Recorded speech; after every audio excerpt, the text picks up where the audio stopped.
I am Carrie Glenn, and we have today a very special guest. Seasoned health educator and public speaker, writer, putting on the final touches on 3 memoirs that chronicles her colorful life. She was an ambassador to California State University Monterey Bay's Osher Lifelong Learning Institute. And she's proud to report that she's a healthy survivor of the If It Feels Good, Do It 60s and the 80s. She's a feminist who's been married 3 times and calls herself bi-coastal. She is deeply involved in the New Thought, spirituality, and lives with her husband in Monterey and her significant equal of 21 years. This former academic is also an inspiring comedian. Here to share her book, Invisible Grandparenting, is speaker and author Pat Hansen.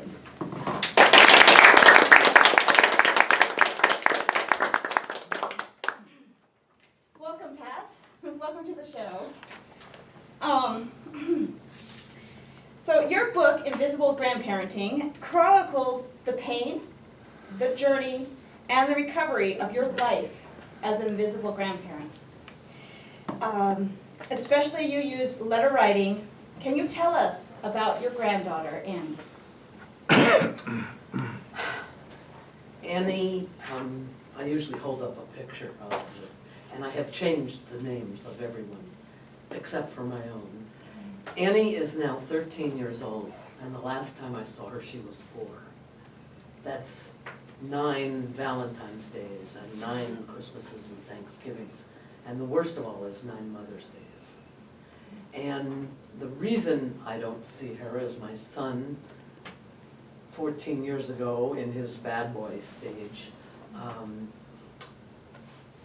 had a drug problem on what I call his low road to enlightenment. And when she broke up with him, Annie's mother, whose name is Susie, she wanted to erase every figment of her memory from her daughter's life, the memory of her biological father, and that included me. I didn't get an address, I didn't get, she never answered phone calls, she had call waiting, obviously, and that has been 9 long years. And during those years, what I decided to do with the help of therapists and a lot of spiritual help from my church and friends, I decided to leave a legacy for her anyway of who I was. Right. Because, and that brings us to your book, yes, Invisible Grandparenting, which is dedicated to Annie in a way, or dedicated to your experience with Annie. absolutely. Right. So you're let me just read a little excerpt here. And this is when she has found out that she is now banned from Annie's life. Besides being hurt and perplexed when first confronted with the fact that I was being cut out of the life of the darling, bright blonde, brown-eyed 4-year-old girl who I'd held at birth and had last played dress-up in my own stairwell, I was pissed. I could somewhat understand that her mom might want to erase her daughter's memory bank, but why me also? What had I done but visit monthly when she had allowed it? Now, you were advised at this point to start writing letters to Annie to help you heal. Yeah. What did you actually hope to feel when you wrote your very first letter to Annie, and what did you feel?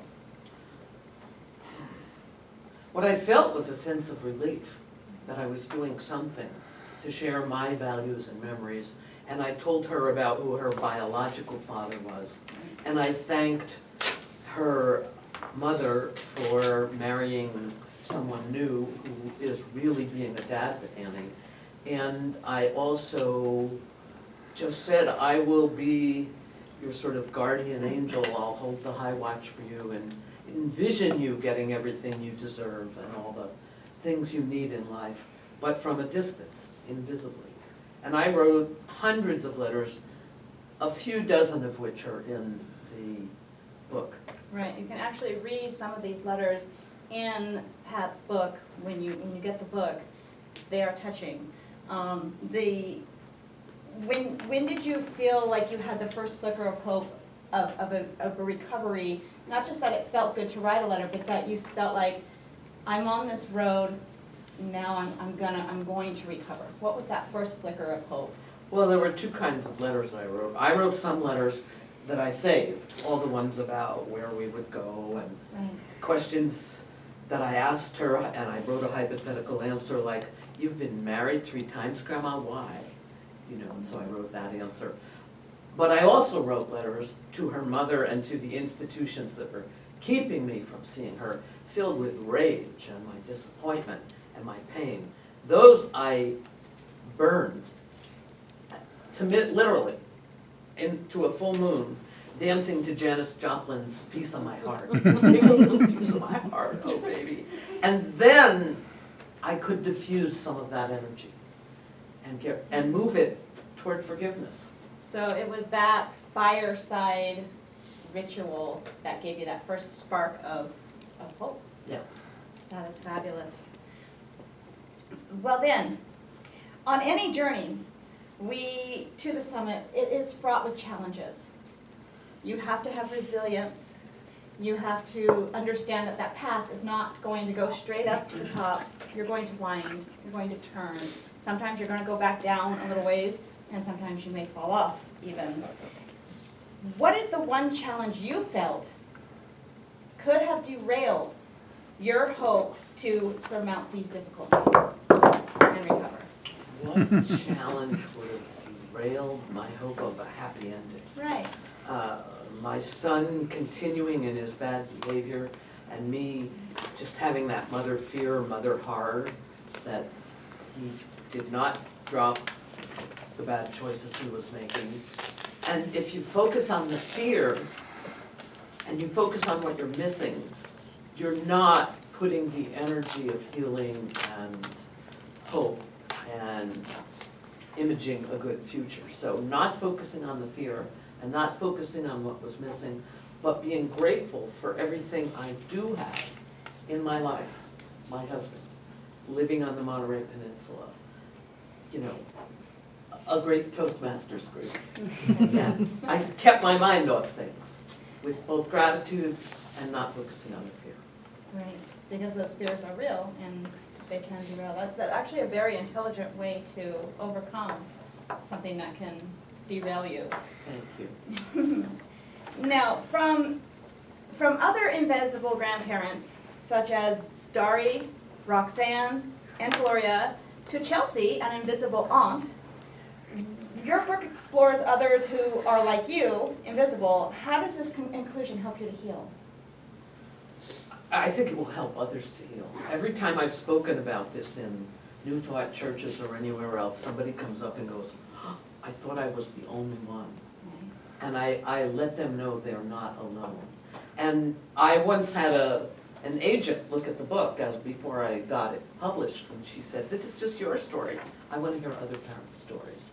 And now, since you asked, there are 2 national organizations, Alienated Grandparents Incorporated and Grand USA, that fights for grandparents' rights. Let's hold And that for our just viewers. this Sunday, there is a free webinar that features 4 speakers, one of which is me. And I will be donating 10% of the profits from Invisible Grandparenting sales and the audiobook sales, and the audiobook will be out Sunday, Wow. to these not-for-profits. Because there are millions of invisible grandparents, and just in the last 5 years, when this is happening to me, these organizations have developed and are burgeoning. Right. And they found me on the internet with my website, invisiblegrandparent.com. And you can actually see this webinar at www.grandparentsacademy.com/webinar. So you can sign up for this free webinar and get some more information on this topic. Thank you, Pat. My last question, and I think probably the most important question, is how can our audience and our viewers back home get their hands on this book? Absolutely. Amazon.com has the paperback edition. On Sunday through my website, the Audible edition will be for sale. And on audible.com in 2 weeks, it takes a long time to get it sold, it will be.